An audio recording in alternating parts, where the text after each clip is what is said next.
الحمد لله رب العالمين والصلاة والسلام على سيد الأنبياء والمرسلين وعلى آله وأصحابه ومن تبعهم ودعا بدعوتهم إلى يوم الدين. أما بعد، أعوذ بالله من الشيطان الرجيم. بسم الله الرحمن الرحيم. ولا تحسبن الله غافلا عما يعمل الظالمون. صدق الله العظيم.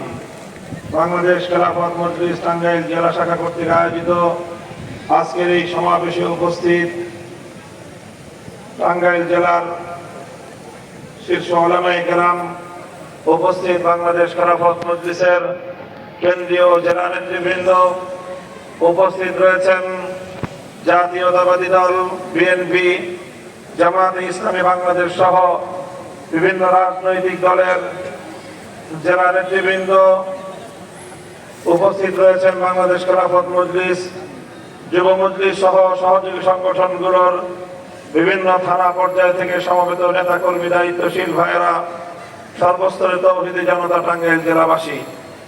সর্বপ্রথম আমি আল্লাহ পাক রব্বুল আলামিনের শুকরিয়া আদায় করছি, যেই মহান রব্বুল আলামিন বাংলাদেশের মানুষের বুকের উপর থেকে জগদ্দল পাথরের মতো চেপে বসা স্বৈরাচারী শেখ হাসিনাকে অপসারণ করে মুক্ত বাতাসে নিঃশ্বাস গ্রহণ করার সুযোগ করে দিয়েছেন।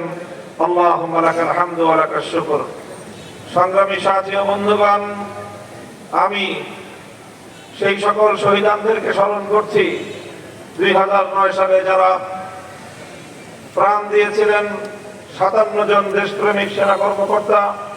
2013 সালে রাতের অন্ধকারে তাহাজ্জুদরত ঘুমন্ত অবস্থায় বহু হেফাজতে ইসলাম বাংলাদেশের নবী প্রেমিক, আল্লাহর পয়গম্বরের আশিক উম্মতকে যারা হত্যা করেছিল, তাদের সেই ফ্যাসিবাদী আচরণের শিকার হয়ে হাজারো হেফাজতের নেতা কর্মীরা পঙ্গুত্ব বরণ করেছে।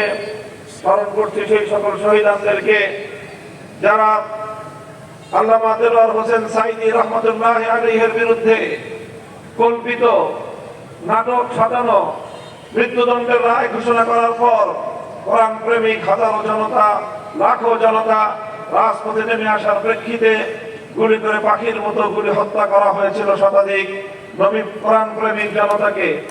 স্মরণ করছি 2021 সালে বাংলাদেশের স্বাধীনতার সুবর্ণ জয়ন্তীকালে যখন বাংলাদেশে গুজরাটের কসাই নরেন্দ্র মোদীকে আমন্ত্রণ জানিয়ে মুসলমানদের রক্তের সঙ্গে উপহাস করার আয়োজন চলেছিল, হেফাজতে ইসলাম বাংলাদেশ প্রতিবাদ জানানোর প্রেক্ষিতে হেফাজতের প্রায় 25 থেকে 30 জন নেতা কর্মীকে নির্মমভাবে হত্যা করেছিল।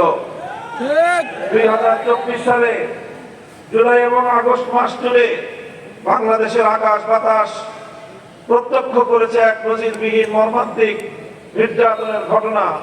পৃথিবীর ইতিহাসে বিরল শান্ত স্বাভাবিক পরিবেশে এমনি ভাবে একটি সাধারণ ছাত্র জনতার বিরুদ্ধে এমন হত্যাযজ্ঞ চালানো যায় আজকের 21শ শতাব্দীতে এসে, যা কল্পনা করা কঠিন।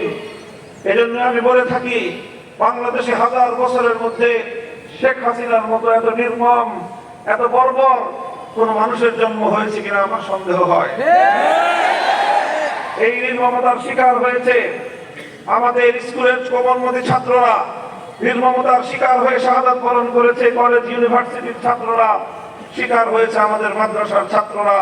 3 বছরের শিশু সন্তান রেখাই পায়নি, আবার বৃদ্ধ বনিতা সহস্রাধিক মানুষকে হত্যা করে অসংখ্য মানুষের লাশ পর্যন্ত গুম করেছে, যাদের বাবা মা এবং যাদের উত্তরাধিকারীরা কোনদিন তাদের সন্তান এবং তাদের বাবার কবর পর্যন্ত খুঁজে পাবে না। এই নির্মমতার স্বাক্ষর হয়ে থাকবে বাংলাদেশ। সেই সকল শহীদদের জন্য রুহের মাগফিরাত কামনা করি। আর নাম না জানা, পরিচয় না জানা, গুমের শিকার, খুনের শিকার গত 15 বছরে বাংলাদেশের অসংখ্য মানুষ, বহু মা এখনো রাতের পর রাত নির্ঘুম রাত কাটায়, পথের পানে চেয়ে থাকে ওই বুঝি মায়ের সনাতন আবার তার কোলে ফিরে আসবে। এইভাবে কত বাবা এখনো পর্যন্ত হাসপাতাল থেকে হাসপাতাল, মর্গ থেকে মর্গে ঘুরে বেড়ায়, তার সন্তানের লাশটুকু অন্তত সন্ধান পাওয়া যায় কিনা। এই ছিল আমাদের বাংলাদেশের নির্মম চিত্র। এই বাংলাদেশ গড়ার জন্য এদেশের হাজারো মানুষ রক্ত দিয়ে বাংলাদেশ গড়েনি। এই বাংলাদেশ থেকে আমরা অন্ধকারে সংখ্যালঘু হিন্দু বৌদ্ধ খ্রিস্টানদের উপর কালনাগিনী হয়ে চবল মারত, দিনের আলোতে আবার তারাই বোঝা হয়ে ছাড়তে আসতো। এই নাটক করেছে আওয়ামী লীগ। এই নাটকের কলাকুশলী লোকরা এখন বাংলাদেশের দৃশ্যপটে নাই, এই জন্য এখন আর নাটকও নাই। এখন বাংলাদেশের সংখ্যালঘুরা ভালো আছেন, তাদের মন্দির গির্জা প্যাগোডা আর হামলা হয় না। হিন্দু ধর্মাবলম্বীদের কোন ব্যবসা প্রতিষ্ঠান তাদের বাড়ি ঘরগুলোতে কেউ আক্রমণ চালায় না, কারণ আক্রমণকারী আওয়ামী লীগাররা এখন পালায় আছে।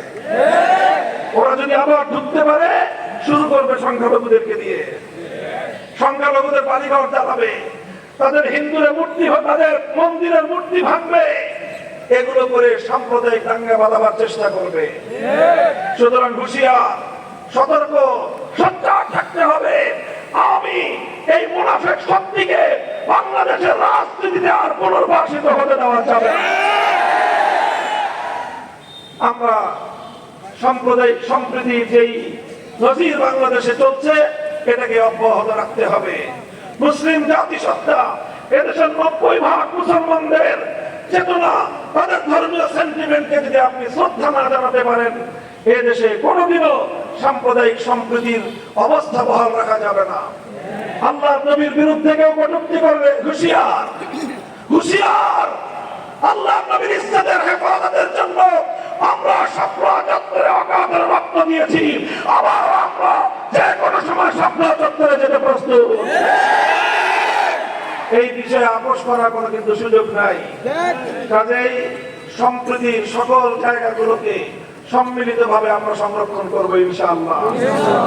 আগামীর বাংলাদেশ হবে ইনশাআল্লাহ সম্প্রীতির বাংলাদেশ, ইনসাফের বাংলাদেশ, বৈষম্যহীন এক বাংলাদেশ।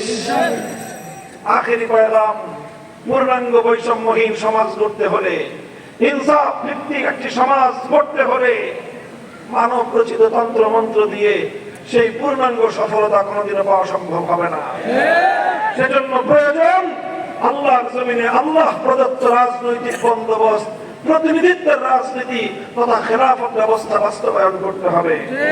বাংলাদেশ খেলাফত মজলিস আপনাদেরকে সে আহ্বান জানাচ্ছে, আগামী দিনে আমরা বাংলাদেশের জনগণকে সঙ্গে নিয়ে আমাদের এই আল্লাহর জমিনে আল্লাহর দেওয়া যে ব্যবস্থা, হাজার বছর ধরে এই জনপদের মানুষের যে আকাঙ্ক্ষা, সেই আকাঙ্ক্ষা বাস্তবায়নে আমরা ইনশাআল্লাহ খেলাফত ভিত্তিক একটি ইনসাফ রাষ্ট্র কায়েম করতে চাই।